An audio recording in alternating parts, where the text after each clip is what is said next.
Hello everyone. Iran Israel war নতুন রূপ ধারণ করেছে এবং এটা এখন নিয়ন্ত্রণের বাইরে চলে গেছে প্রায়। ইরান কোনো কিছুই মানছে না। এখন পর্যন্ত ইরান যতগুলো অ্যাটাক করেছে সত্যিকার অর্থে এটা ভয়ঙ্কর রূপ ধারণ করেছে। ইরান আমেরিকান অ্যাসেট এবং ইসরায়েলি অ্যাসেট তো সরাসরি টার্গেট করেছে, সাথে নতুন করে যোগ হয়েছে মিডল ইস্টের সবগুলো অয়েল রিফাইনারি এবং তাদের ইকোনমিক সেন্টার, হোটেল, এমনকি বড় বড় ইনফ্রাস্ট্রাকচার যেগুলোর উপর মধ্যপ্রাচ্যের ইকোনমিগুলো আসলে ডিফেন্ড করে এবং টিকে থাকে, এমন সবগুলোকে এই মুহূর্তে ইরান অ্যাটাক করেছে বলা যায়। আজকে দুপুর থেকে এখন পর্যন্ত সব মিলিয়ে 3টা F-15 ফাইটার জেট, আমেরিকান 3টা F-15 ফাইটার জেট কুয়েতের এরিয়াতে মূলত ক্রাশ করতে বাধ্য হয়েছে।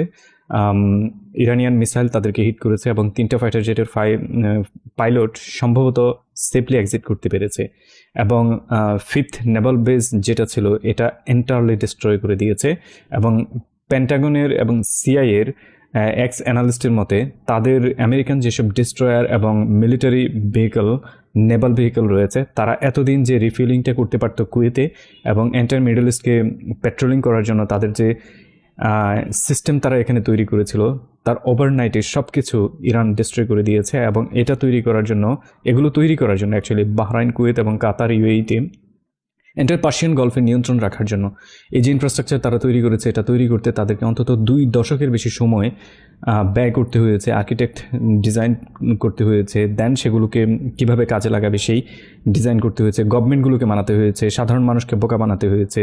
প্রত্যেকটা নেভাল বেস তৈরি করার জন্য তাদেরকে বিলিয়নস অফ ডলার্স ইনভেস্ট করতে হয়েছে, তারপর সেগুলো তারা এতটা স্ট্রং পর্যায়ে নিয়ে আসতে পেরেছে। এর চেয়ে ভয়ঙ্কর ব্যাপার হচ্ছে আল উদুদ এয়ারবেজে আমেরিকা প্রায় $1.5 বিলিয়ন খরচ করে একটা air defence radar system defend করেছিল, রেডার সিস্টেম চালু করেছিল, যে রেডার সিস্টেম মূলত হচ্ছে লং রেঞ্জ যে কোনো ধরনের ইনকামিং মিসাইলকে ট্র্যাক এবং শুটডাউন করার জন্য আলটিমেট সিগন্যাল প্রেরণ করতো বাকি মিসাইলগুলোকে।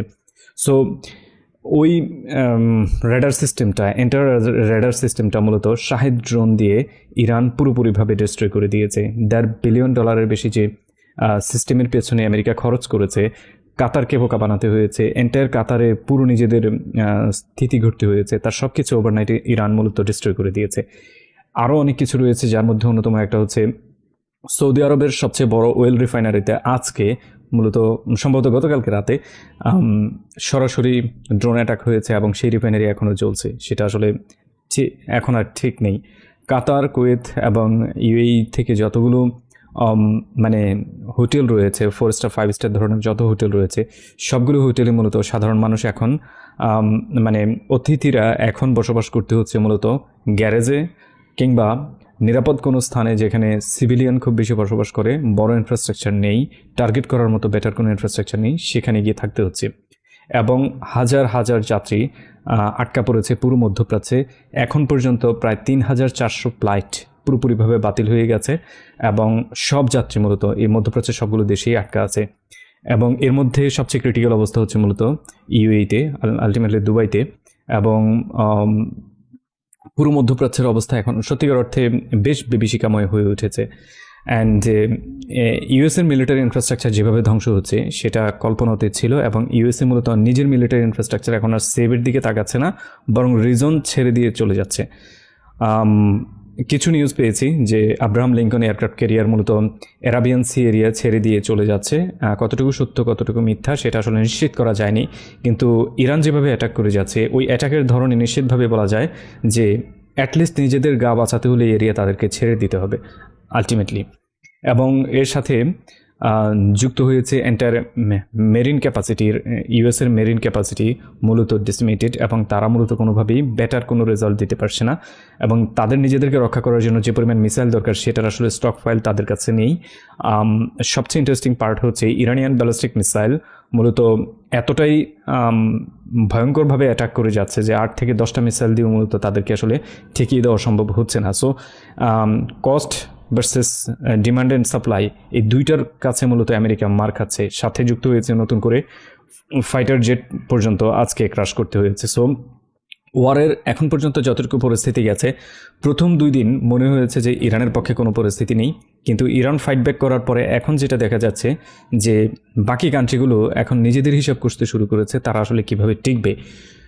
কালকে ইরান, লাস্ট ভিডিওতে আমি অলরেডি বলেছি, কালকে ইরান সাইপ্রাসে পর্যন্ত অ্যাটাক করেছে এবং আজকে যতটুকু জানতে পেরেছি যে টার্কির 2টা আমেরিকান বেজ আছে সেগুলোতেও ইরান অ্যাটাক করেছে। সো মোরলেস এখন পর্যন্ত মধ্যপ্রাচ্য ইউরোপ সব জায়গায় মিলিয়ে প্রায় 12 থেকে 15টা দেশে ইরান সরাসরি অ্যাটাক করেছে এবং প্রত্যেকটা অ্যাটাকের মূল জায়গা ছিল মূলত আমেরিকান বেস। শুধুমাত্র সৌদি আরব, ইউএই, কাতার, কুয়েতের দিকে যদি তাকান, এখানে ইউএইর বেজের বাইরেও মূলত ইকোনমিক্যাল ইনফ্রাস্ট্রাকচারের উপর অ্যাটাক করা হয়েছে। গ্যাস পাইপলাইন ফ্যাসিলিটিস, তেলের রিফাইনারি ফ্যাসিলিটিস এবং অফশোর রিগে পর্যন্ত অ্যাটাক করার কথা শুনেছি। কতটুকু সত্য এখনও ভেরিফাই করা আসলে সব কিছু সম্ভব হয়নি এবং কিছু নিউ মিসাইল এবং ড্রোনের অ্যাটাক দেখা গেছে। ওভারঅল এখন পর্যন্ত যা বোঝা গেছে যে পুরো মধ্যপ্রাচ্যের ইকোনমিক ক্রাইসিস মূলত খুব হাইলি ভলনারেবল হয়ে গেছে। এখন ফ্যাক্ট, এগুলোতে কিন্তু আমরা ভুগবো। বেশ কয়েকটা ফ্যাক্ট রয়েছে, আমি কয়েকটা ফ্যাক্ট বলি। পুরো মধ্যপ্রাচ্য জুড়ে আমাদের প্রায় 70 লক্ষের বেশি, 50 থেকে 70 লক্ষের কাছাকাছি হচ্ছে আমাদের শ্রমিক রয়েছে। ইভেন মধ্যপ্রাচ্যের সবচেয়ে গরিব দেশটাতেও আমাদের শ্রমিক রয়েছে, মধ্যপ্রাচ্যের সবচেয়ে উন্নত দেশটাতেও আমাদের শ্রমিক রয়েছে। এই শ্রমিকদের লাইফ মূলত এখন থ্রেটেনিং। প্রথমত হচ্ছে সিভিলিয়ান ক্যাজুয়ালিটির দিকে এগুচ্ছে। অলরেডি 1-2 বাংলাদেশের হত্যার শিকার হয়েছে, যেটা আমরা জানতে পেরেছি।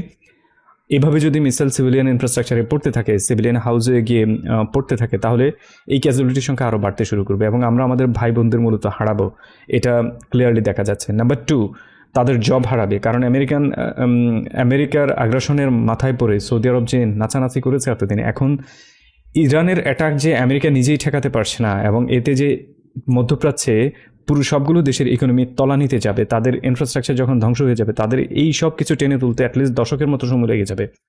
এতে মূলত চাকরি হারাবে বেশ কিছু অংশ আমাদের বাংলাদেশিরা। আবার যখন রিভিল করতে শুরু করবে তখন হয়তো চাকরির সুযোগ পাবে, কিন্তু আলটিমেটলি লুজার কিন্তু অলরেডি হয়ে গেছে। ইভেন ওয়েলের প্রাইস এবং গ্যাসের প্রাইস কীভাবে বাড়তে পারে, আমরা কীভাবে ভিকটিম হতে পারি, এটা তো আগের ভিডিওতে আমি ক্লিয়ারলি দেখিয়েছি। ফ্যাক্ট ইজ, আমেরিকাকে বিশ্বাস করার পর মধ্যপ্রাচ্যের দেশগুলো মনে করেছিল যে তাদের কাছে সবচেয়ে বেটার এয়ার ডিফেন্স সিস্টেম রয়েছে, তাদের কাছে সবচেয়ে বেটার মিলিটারি ইনফ্রাস্ট্রাকচার তৈরি হয়েছে, তাদেরকে কেউ অ্যাটাক করতে পারবে না, অ্যাটাক করলেও টিকে থাকতে পারবে না, এমনটা তারা ভেবেছিল। কিন্তু অ্যাটাকের ধরন এমন হয়েছে যে আমেরিকা নিজেই টিকতে পারে নাই। এখন অবস্থা এমন হয়েছে যে আমেরিকা মধ্যপ্রাচ্য ছেড়ে পালানোর রাস্তায় আছে। আমেরিকা তার সব অ্যাসেট, মধ্যপ্রাচ্যের সব অ্যাসেট মূলত উইথড্র করে এখন শুধুমাত্র ইসরায়েলকে সেফগার্ড দিচ্ছে। ইভেন সৌদি আরবিয়ান গভর্নমেন্ট অথরিটির একজন আজকে সম্ভবত আল জাজিরাতে একটা ইন্টারভিউ দিয়েছিল, সেখানে সে ডিরেক্টলি এভাবে বলেছে যে US abandoned us and they are saving Israel. So আপনি বুঝতে পারছেন কোন অবস্থায় গিয়েছে, যে ইউএসএকে বিশ্বাস করেছে অ্যাকচুয়ালি অন্ধের মতো। এখন ইউএসএ নিজের পিঠ বাঁচানোর জন্য মধ্যপ্রাচ্যের সবগুলো দেশকে ছেড়ে ইসরায়েলকে সেফগার্ড দিচ্ছে এবং ইসরায়েলে তাদের সব ডিফেন্স সিস্টেম নিয়েছে। ইনফ্যাক্ট ইসরায়েলের সব ডিফেন্স সিস্টেম নেওয়ার পরেও মূলত ইসরায়েলকে সেভ করতে পারছে না। আজকে দুপুরের পরে যতটুকু জেনেছি, ইরানিয়ান ব্যালিস্টিক মিসাইল ইসরায়েলের প্রাইম মিনিস্টার অফিসে হিট করেছে। কতটুকু সত্য এই ব্যাপারে শতভাগ নিশ্চিত হওয়া সম্ভব নয়। আমি মারিও নওফিলের বেশ কিছু পোস্ট দেখেছি এবং অন্যান্য এরিয়াতেও পোস্ট দেখেছি। ইভেন রাশিয়ান মিডিয়াগুলো এটা পোস্ট করেছে যে নেতানিয়াহুর অফিসে পর্যন্ত হিট করেছে। এখন হয় কি, এই ধরনের সিচুয়েশনে মূলত সব দিক থেকে একটা প্রোপাগান্ডা ছড়ানোর চেষ্টা করা হয়, মেন্টাল প্যানিক তৈরি করার চেষ্টা করা হয় এবং মানুষের ভেতরে একটা কেওয়াস তৈরি করে দেওয়ার চেষ্টা করা হয়। এখানে কেউ আসলে সাধু না, ইরানও না, মধ্যপ্রাচ্যের দেশগুলোও না, রাশিয়াও না, ইউএসও না, সবাই কিন্তু প্রোপাগান্ডার আশ্রয় নেয়। সো ওটারও হচ্ছে ফাইনাল রেজাল্ট আসার আগ পর্যন্ত, যেমনটা আমি খামিনির ব্যাপারে বলেছিলাম যে ফাইনাল রেজাল্ট আসার আগ পর্যন্ত অপেক্ষা করতে হবে, এর বাইরে কিছুই করার নেই।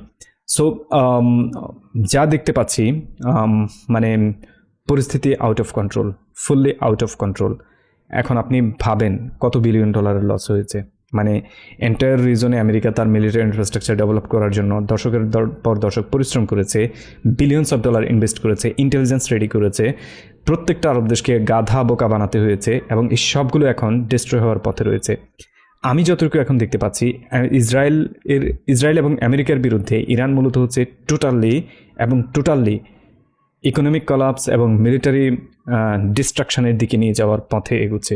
যদি ইকোনমিক্স কলাপস করাতে পারে, আমেরিকা অ্যাকচুয়ালি এখানে টিকতেই পারবে না, কারণ মিডল ইস্টার্ন কান্ট্রিগুলো তখন আর তাদেরকে জায়গায় দিবে না। দ্বিতীয়ত, যদি আমেরিকা এখান থেকে চলে যেতে হয়, এন্টায়ারলি মিডল ইস্টের কন্ট্রোল মূলত আগামীর দিনগুলোতে ইরান করতে চাইবে, ঠিক আছে। আর যদি এটা উল্টে যায়, মানে ইরানকে তারা ডিস্ট্রয় করে দিতে পারে, তাহলে ইসরায়েল পুরো মিডল ইস্ট কন্ট্রোল করবে এবং তার্কিকে নেক্সট টাইম ওরা এন্টায়ারলি ব্যানিশ করবে, পুরোপুরি ব্যানিশ করবে। সো এটা যেভাবে যাচ্ছে সেটা আসলে কেউই মেবি এক্সপেক্ট করে না যে এভাবে হোক, এভাবে হচ্ছে, এটা আসলে কেউ এক্সপেক্ট করে না। সো দ্যাটস ইট এখন পর্যন্ত। আমি আরও নতুন কোনো ডিটেলস যদি সামনে আসে তাহলে সেটাও জানানোর চেষ্টা করব। টাটা, বাই বাই, আল্লাহ হাফেজ।